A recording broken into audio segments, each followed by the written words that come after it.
Sometimes we think we understand people. We think we know why someone acts the way they do, why someone pulls away, or why someone responds a certain way, why someone changes. And many times we don't even know the full story because all of us see life from a different place, from what we've lived, from what hurt us, from what shaped us. And sometimes the difference between judging someone and understanding them is simply looking from another perspective.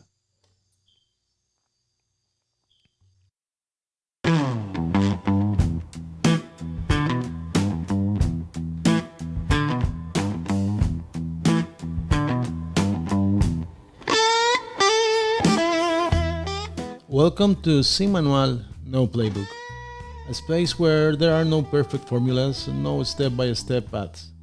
Here, we talk about life as it is, with doubts, with mistakes, with moments of clarity, and others where we are in the middle just trying to understand what's next. This isn't a podcast to tell you what to do, it's a space to question, to feel, and maybe find your own answers, because at the end, no one gave us a manual, and still, we keep moving forward.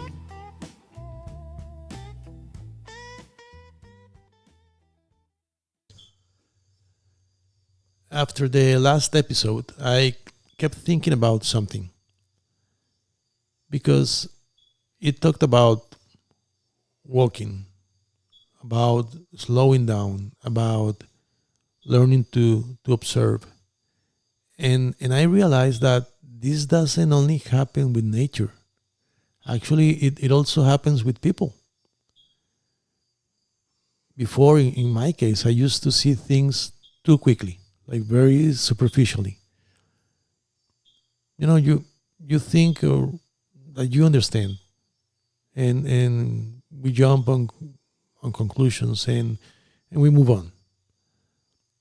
But when you slow down, when you listen more, when you observe more carefully, you begin to notice something powerful. Most people are fighting battles you can't see. And that changes completely the way you begin to relate or to understand others. And honestly, I think we've all gone through moments where we judge something too quickly until until life put us on the other side of the story. And then we understood.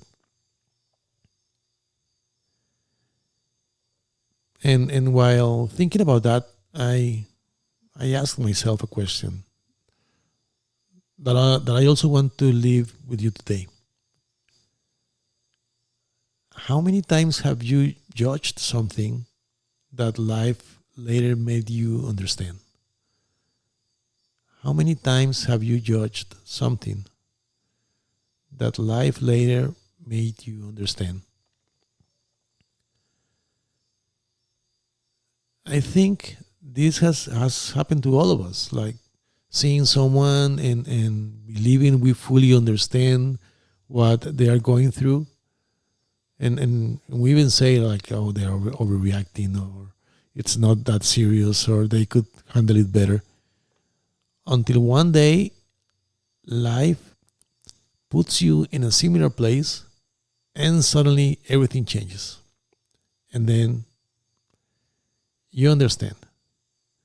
Not because someone explained it to you, but because now you feel it. And I think life has this strange way of teaching us humility. Because there are things we simply cannot understand until we live them ourselves.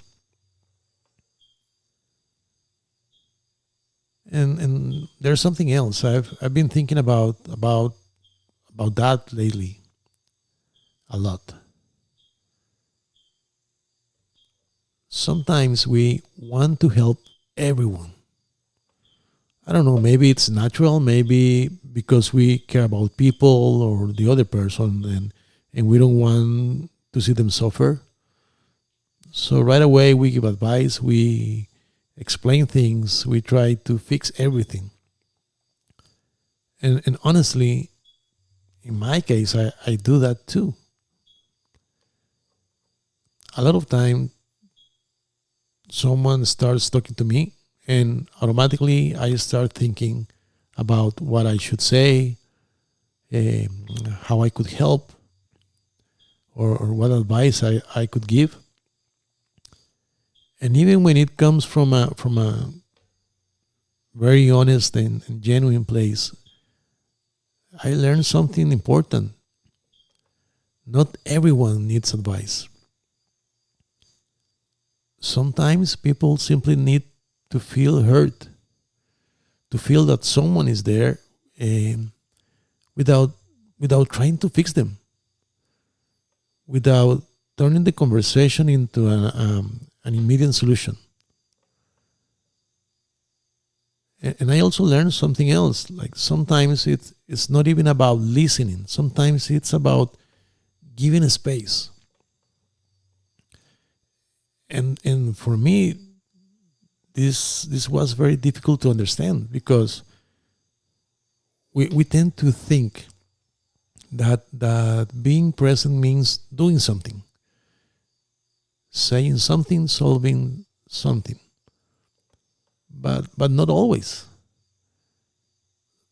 Sometimes people need to process what they're going through on their own. They need time and silence, distance. And maybe later, when they feel ready, they'll come closer. Maybe to you, maybe to someone else they trust more. And that's okay too. That's okay. Because we are not always supposed to be the ones who fix everything. And honestly, sometimes we try to carry too much. We want to save everyone. We want to be there for everyone.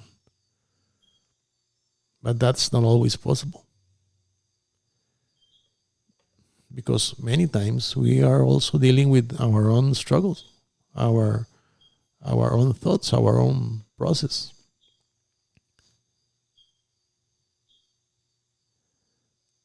We cannot give what we don't have. And I remember something that happened many years ago when I was young. I went to this religious activity, and one of the practices there was the laying of the hands. And I remember someone saying something, and she was one of the people in charge or one of the leaders, and that never left me. That day, she said that she wasn't going to participate, and she explained that she had a small argument with her husband earlier that day. Nothing serious actually, but even then, she felt it wasn't right to try to transmit peace or emotional security to others when she herself wasn't feeling that way inside. And even though that practice is not really something that I personally follow today, the reflection stayed with me a lot because I understood something deeply human. We have to be careful when we try to give someone something we haven't resolved within ourselves. Because I can't pretend to give deep advice about something I've never truly lived, or something I don't genuinely understand. And I think sometimes our desire to help makes us speak too quickly. when maybe the most honest thing and the most human thing is admitting we don't always have the answer. And there's another reality too. Sometimes, even when our intentions are good,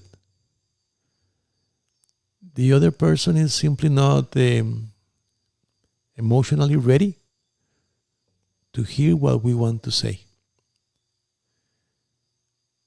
Because all of us process things in a different way: the pain, the sadness, the loss, even the joy, the victories, the dreams, the way we celebrate life itself. We do it in a different way. And I think understanding that is also a form of respect.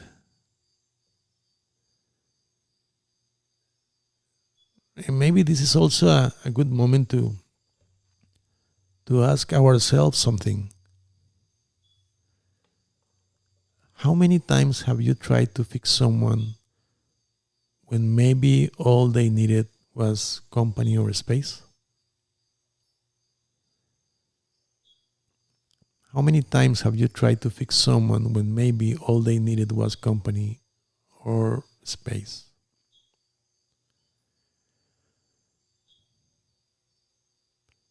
Two people can live through the exact same situation and walk away with completely different interpretations, because nobody sees life from zero. We all see life through our story, through our fears, our upbringing, what we lacked, what we lost, what we gained. And there's a quote from Anais Nin, a writer who spoke deeply about emotions and human relationships and the inner way we experience life. And she said something like this: we don't see things as they are, we see them as we are. And honestly, I think that explains so much about the way we relate to other people. Because many times we are not reacting to what actually happened, we are reacting to what that situation awakens inside of us. And maybe once we understand that, we start arguing less, because we no longer feel that constant need to convince or fix everyone or help everyone. Sometimes you simply realize that every person is seeing something different. And the more I think about that, the more I realize how little we truly know about the people standing in front of us. I don't know, is there someone in your life that maybe you've never truly listened to?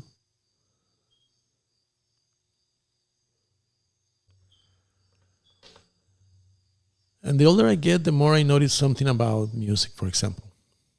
I love music. I listen to music all the time. And there are songs that you hear at one point in your life and they don't really mean much. But years later, the exact same song hits you completely differently. The lyrics are the same, the music is the same. The one who changed was you. And I think life works the same way. Sometimes we don't understand something because we are not standing in that place yet. I think growing has a lot to do with that, with the with accepting that we are not always going to understand everything, and actually that we don't always need to. sometimes we just need a little more empathy, a little more patience, and a little less ego. Less need to be right, less need to correct everyone, less need to control everything, less need to help everyone. Because at the end of the day, all of us are simply trying to understand life the best way we can. Maybe the other perspective is not about changing who you are. Maybe it's simply giving yourself permission to see in a different way, to listen more, to judge less, and to remember that every person is living something you cannot fully see. And maybe that alone changes everything. So, if you made it this far, thank you so much. Thank you for giving me your time, and thank you too for giving some time to yourself. I'll see you in the next episode, and remember, everything is going to be okay.